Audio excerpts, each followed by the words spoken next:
Hi there, and welcome to the Road to Success podcast. This is Landstar's podcast dedicated to small business owners in the freight industry. Thank you for listening to the Road to Success. I'm your host, Aaron Peterson, and if you haven't yet, do not forget to hit subscribe on your podcast app so you don't miss the next episode.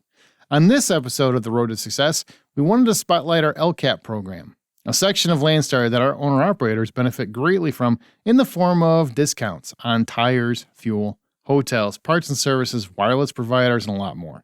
The Landstar Contractors Advantage Purchasing Program is a lot of words to ramble off, which is why we go by the acronym of LCAPP. It is one of the most popular programs here at Landstar, as those discounts I mentioned have the potential to save each of our business capacity owners, or BCOs, thousands of dollars every single year. There's always more information available at LCAPP.com. To put it in perspective, just in 2022 alone, Landstar BCOs pumped over 137 million gallons of fuel and saved over $80 million, while also purchasing over 40,000 tires with savings varying between $1,500 and $100 or more per tire. LCAPP might not be sexy, but saving millions in fuel is. You can see how these discounts can save a BCO money, and for this episode, I am speaking with two of our national account reps. Our first is Zane Gravino from Michelin Tires, who is discussing the tire business in terms of pricing and supply. And then later, Ginger Robinson from TA Petro, who is going to discuss the fluctuation of fuel pricing, how discounts are determined there, and a lot more. Let's not waste time, but first, have you subscribed? Okay, all right. Let's begin our conversation first with Zane Gravino from Michelin Tires. I had a chance to interview him in February, and he gave us some great insight on what to expect in the world of tires. How you doing, Zane? Great. Thank you for having me. Excited to talk to the BCOs out there. Thanks for being here. Let's talk about tires. No, I'm a tire geek. I love talking about tires. You never get tired about talking about tires. Last year was a record year for tires for a lot of people. How was your market? How were tire sales in your market? I mean, in terms of raw materials, the change in fluctuations there and that sort of thing. So, yeah, I mean, for manufacturers, and not just Michelin alone, it was a manufacturer's dream. Every tire that we were producing was already being sold off the line. Hitting 2020, a lot of manufacturers took their plants offline, which created a huge deficit in tire backorder, tire demand, which created a significant demand in that case. So going into 2021 and 2022, we hit roughly around 2 million tires on back order at one point as a manufacturer. That's how high the demand got for us. So how many? Around 2 million. We had about 2 million tires. Yes, crikey. It was significant. It was a whole. I've been a salesperson in the tire game for about 7 years now, and I've seen nothing like that, what we went through. A lot of my job became, chasing tires and putting out fires. I like to tell people, I was a salesman without tires. It was pretty much anything that was made was already pre-sold. So really kind of going into 2022, we faced a lot of headwinds from a manufacturing standpoint. A lot of it was due to inflation and believe it or not, the Russia-Ukraine war. That was a major driver for a lot of increases. A lot of people don't know, and maybe some of the drivers out there don't know, that 30% of the world's carbon black is actually sourced from Russia. And when you take a major player like that off the table that we couldn't go to and get carbon black from anymore, there's only a handful of suppliers out there in the U.S. or in the world, I should say, that can provide the quality that we need and the quantities that we need it. So in doing so, it's a simple supply and demand game there. And carbon black shot up through the roof. It's still at an all-time high. That factored in with the cost of fuel, labor. I mean, we've been struggling to keep people in plants. We're offering sign-on bonuses, that kind of stuff, just to incentivize people to kind of staff our plants and keep tires in production. So all those factors kind of created a perfect storm for all the increases that we saw throughout the year. As a manufacturer, we don't want to give increases. We typically actually sit on those increases for about 6 months just to see how the market's going to do. And then hopefully, if the market kind of calms back down or changes, then we decide not to give the increase. But if we're still at that 6 month point, and we're still eating those costs, then that's when we decide that an increase is a necessary evil at that point. So that's really kind of the main drivers that we saw in 2022. I'm happy to report to all those BCOs out there that we've actually returned to almost pre-COVID inventory levels now. We're hovering right around 100,000 on back order, which is that's not dramatic. That's not unusual for a manufacturer, considering all the SKUs that we have to make. So all the various tread designs, various sizes. 100,000 across the U.S. is not atypical for a manufacturer to have on back order. And why don't you explain how back order works? Because I think some owner operators might be listening to this going, "What does that mean? You're basically negative 120,000 tires." Like, what do you mean when you say back order? So a back order is, in a sense, that what dealers will do is they'll place orders with us, right? And if we can't fill that tire order instantly out of one of our DCs or one of our warehouses, that tire will fall to what's called back order status, meaning that we do not have enough available inventory to fill it at that moment. It doesn't mean that the tire is not in production or not being produced. It just means that we do not have the tires available to allocate or commit that order at that time. Mm-hmm.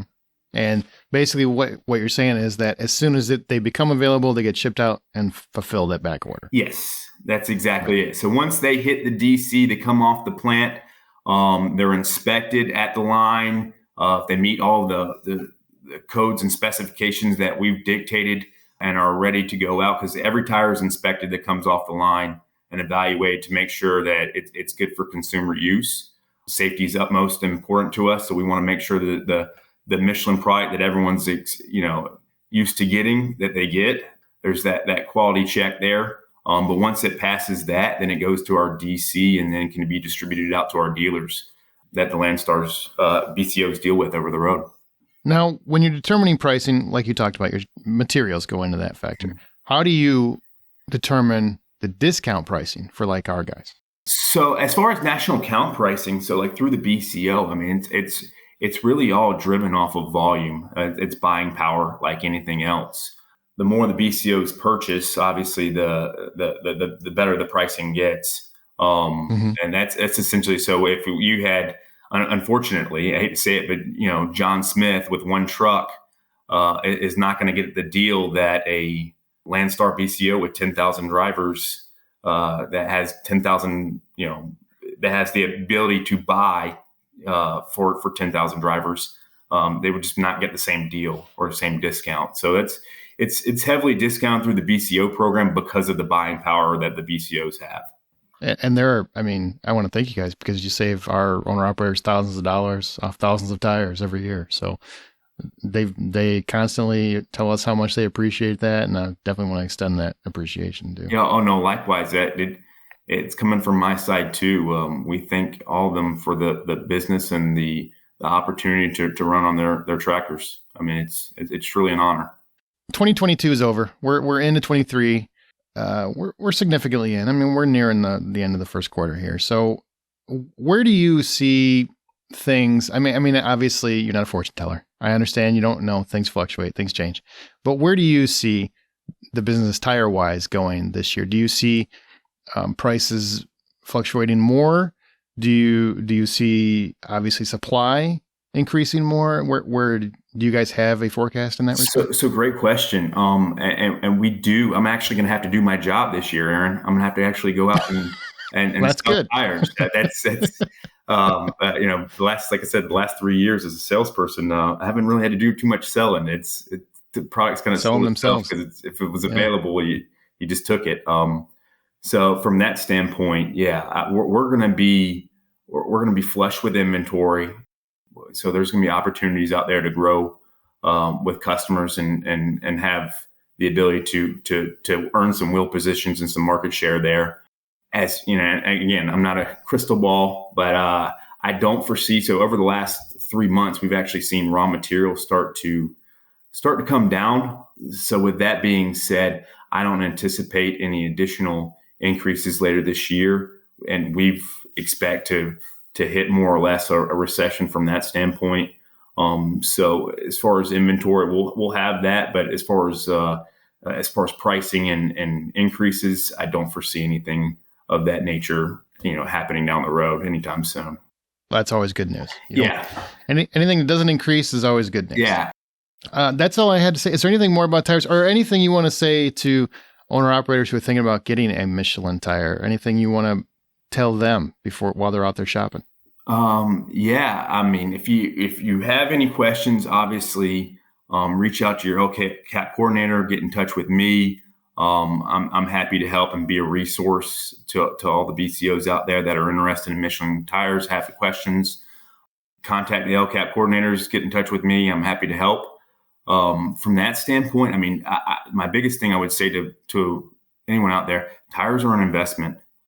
Do yourself a favor when you do buy Michelin tires. It doesn't matter what tire is. If you're not doing your pre-trip and post-trip inspections, checking air pressures and that kind of stuff, the tire is not going to hold up. It will fail, and then you'll have an unavoidable 3-hour road call that you don't want to have. So I would say, my biggest thing that I can tell people is, take care of the tires. Just a quick 5-minute check on the air pressure will do wonders for you. But that's really the biggest advantage of that, and utilize the BCO program. It's significant savings to you. Outside of that, it's going to be a much more expensive anywhere else. One last thing, any tips or tricks that you have amassed from years of doing this, of when an owner operator is going to buy a new tire, anything that they need to look for in particular as they're selecting their tires? My advisement to those BCOs is kind of look at what you're doing. If you're in a very regional application, more or less, look at running a regional high scrub type tire like our XZ2 for a steer and the line haul applications that a lot of the BCOs are in. I would look at those SmartWay line haul approved tires like the X-Line Energy Z, the X-Line Energy D+. We launched the X1 Line Energy D2 last year. It's our most fuel efficient X1 that we launched. Mm-hmm. Now I know a lot of the BCOs don't run X1s, but it's something to consider if you're definitely looking at fuel savings. The other adage I would say to that, there's a lot of things out there outside of tires, such as Energy Guard and that kind of stuff. A lot of people are running energy flaps. Michelin actually launched our own energy flap last year. It's a mud flap that you would install on the tractors, but it provides roughly about 2.19 gallons per 1,000 miles worth of savings. Really? Yeah. Okay. So just trying to look at every which way you can kind of tweak the vehicle and running fuel efficient tires and that application would be most beneficial. Excellent. Thanks for all your advice and information and help to our owner operators. They really do appreciate it. We hear from them all the time. Yeah. No, thank you so much. I appreciate the time. Thank you so much for that, Zane. Now we're going to dive into fuel with Ginger Robinson from TA Petro. I caught up with Ginger in February 2023 during a time of ups and downs in the fuel business and some big changes for TA Petro. Here's my interview with Ginger from February. Hi, Ginger. Hi. How's everything going in the fuel business?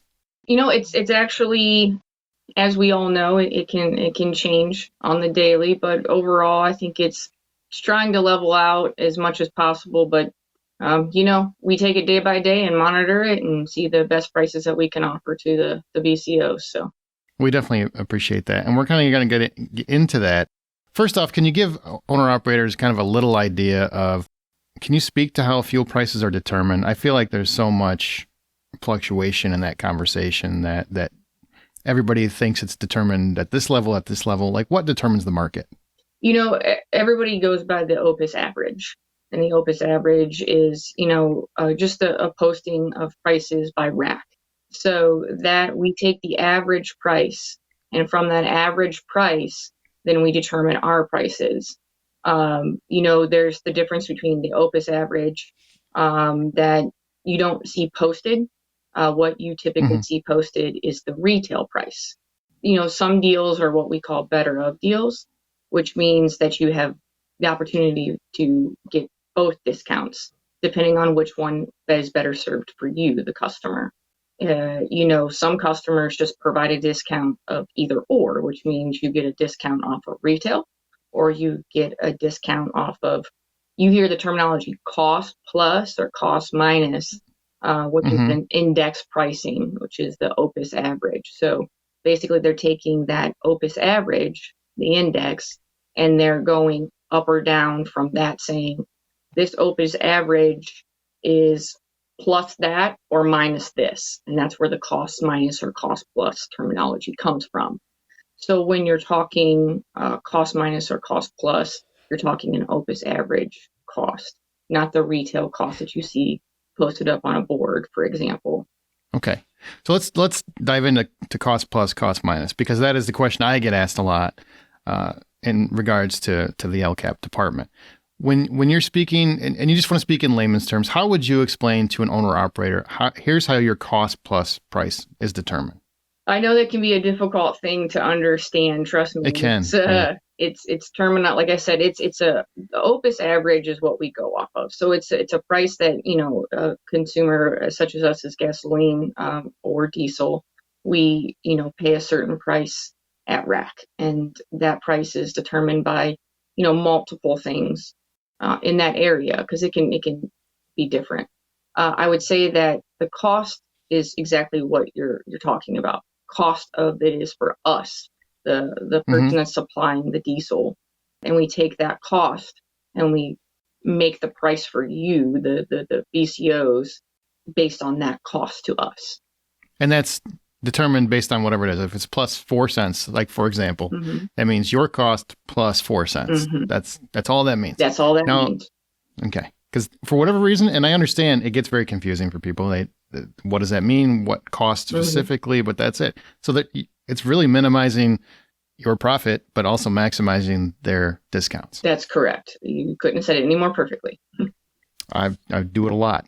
So cost minus, how would you explain cost minus to people? Well, again, OPIS is an average. So that's our cost that we report on. So that's just minus the cost. And if we can afford to do that, we will. So same thing as a cost plus, it's just minus that cost. And what would you say would be the advantage to either to that pricing? What's the advantage to you? How I would tell people is, well, that helps bring you into the TA Petro, and you spend more money on other things. So that's why there's an incentive for you. What would you say is the incentive for TA as well as for the owner operators? Obviously, the owner operators save money. Yes, I mean, like you said, it's a full network. We want to provide everything to you. And when you go in and purchase fuel, that's a big spend. But then when you're purchasing a shower or purchasing something in retail or in our truck service bays, that's all adds up. And you can get it all in one stop. So not only are we saving you money while doing it, but we're getting all the business in the different sectors that we have. Plus, on top of that, you're spending less time and effort going from location to location, trying to get all the amenities in one spot. So ultimately, it's a win-win for us. If we can save you a little money and then get the business for all of our sectors, then that's the opportunity that we're going to look at. And I want to stress, I know 2022 we had such fluctuation in fuel pricing, like across the board. We also had record rebates for owner operators, which I want to thank you guys for specifically. That really helps our owner operators stay on the road and make as much money as possible. From your perspective, how do you guys manage those fuel fluctuations and trying to keep the rebates strong when fuel prices are even getting higher and higher? That's a great question. So in previous years, it was more, we'll say, static. We didn't have to, it didn't fluctuate as much. But especially last year, we've seen it, go up and down. And that's when we just monitor the business. And when there's opportunities that we can provide a larger discount, a deeper discount, because that particular station allows us to do so, that particular load allows us to do so. It's a little bit more managing on our end, but that's what we got to do in order to make sure that, the discounts, good for our consumers, the BCOs, but also that we still, have some leeway on our end as well for that fluctuation that it can occur. And I feel like from talking to owner operators, a lot of them feel that it's just a general grouping where I've tried to stress to them, no, it's actually, I mean, it's based on market. I mean, because the market pricing fluctuates so much. So, I mean, from your perspective, do you have to keep on top of where every area of the country is in terms of pricing to determine discounts and retail pricing, et cetera? Yes, we do have to keep up on every single market. Some markets, there's more margin. Some markets, there's less margin. And it could depend on if we're going through a situation where weather has impacted it or some kind of pipeline issue. So that's looked at every single day. We have a department for that, and they communicate effectively to us, and they're continuously monitoring that. But yes, whenever we look at pricing, we look at it based on location, volume one, but also what's in that area, in that market, because sometimes we may not be able to give as much as a deeper discount due to the costs that are involved in that market. And other locations also, I'm sure, determine it, competition, et cetera, yes. can drive those. Yeah. Yeah, we all work on the same basis. Yeah. Do the best to make the most and also save the most. Right. The fluctuation that we've been seeing, that's just what it causes is that before we would see just the discounts kind of remain the same for a long period of time. But when you have flux, like it could depend on an individual load where that price could change everything. And we have to determine, do we change the pricing or do we leave it alone because it was this one load? Or is this going to be a consistent pattern, because of whatever is causing it to change? So, yeah, there has been a consistent pattern that everyone in every market has been affected, but it could vary based on the market. I don't know if in all the years I've been doing this, I don't know if I've ever seen the fluctuations that we saw last year. It just was crazy at times. I mean, it would just drop. It could drop $1. It could go up $1. I mean, you just never knew where you were from day to day. It was very crazy. And like I said, it was a time where we had to pay attention every single day to make sure, one, that the prices make sense for everyone involved, but two, just to keep a balance of, what and kind of understand what our next steps are. So when it's fluctuates that much, you just have to keep an eye on everything. So trust me, we all want it to level out more so it can stay more consistent. So that brings us to 2023. We're a little bit into 2023 at this point. We're nearing kind of the end of the first quarter here. Do you have any foresight of where the market is headed? I mean, I know it's a volatile market. You never know what's going to happen. But, I mean, does it feel like it is becoming more consistent like you were talking about? Or is it still the rapidly up and down fluctuations? Well, I would say so far this year, it seems to have leveled out. You can read all the articles and all the people that are predicting certain things. And there's some things that you can't predict.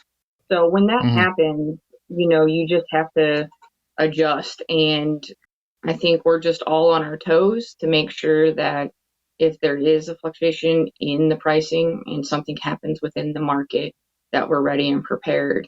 Right now, though, we're seeing things level out, and there may be a spike or two that we can't predict. But for the most part, we take it day by day.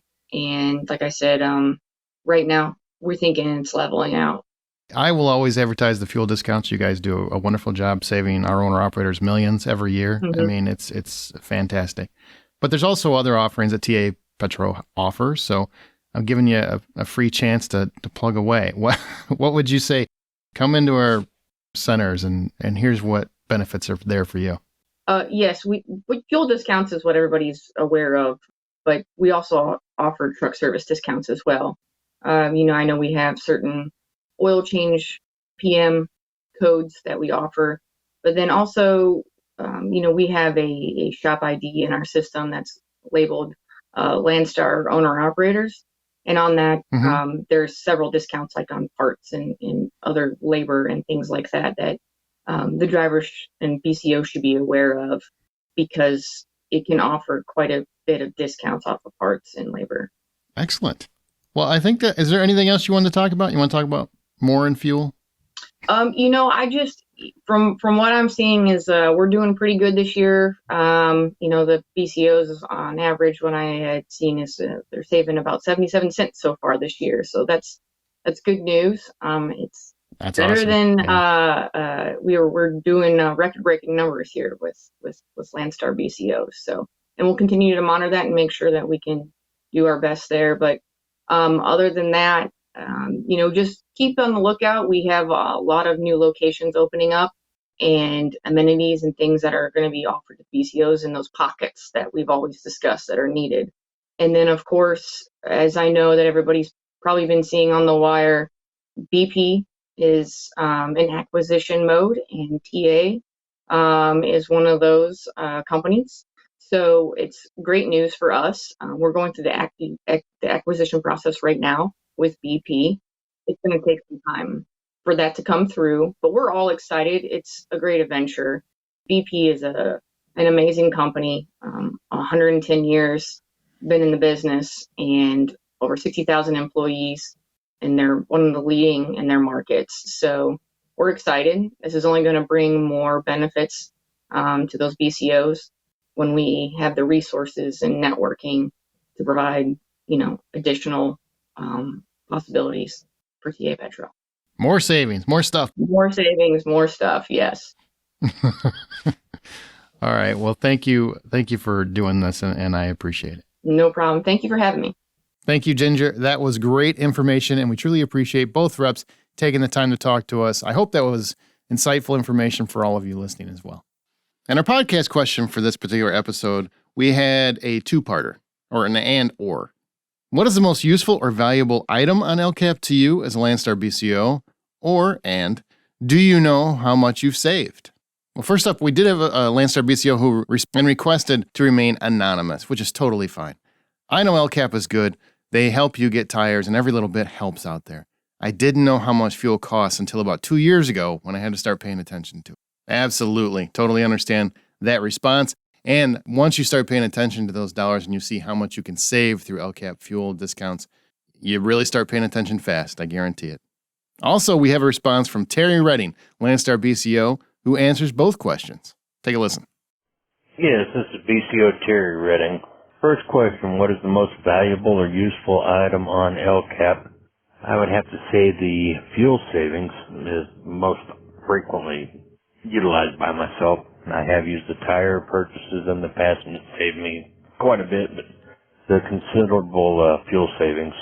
Some second question is, do you know roughly how much money you saved last year through LCAPP? And I know on just the fuel alone, I was averaging a savings of 68 cents per gallon, came out to just shy of $11,000. And then, I saved a couple hundred on trailer tires. How do you manage your fuel costs? Primarily with the use of the Landstar One app, keeping track of where I'm going, where I've been, and then I actually track the states I've purchased fuel in, and try to keep both my total fuel costs down and not set myself up to pay too much in IFTA. So, hope that helps somebody. Thank you. 11,000! That's the kind of number we wanted to hear. Thanks so much, Terry. Really appreciate it. And yes, you can save that kind of money using Landstar LCAPP. As someone that is very familiar with LCAPP, I've seen stories like this time and time again, and it always makes the day a little brighter to hear.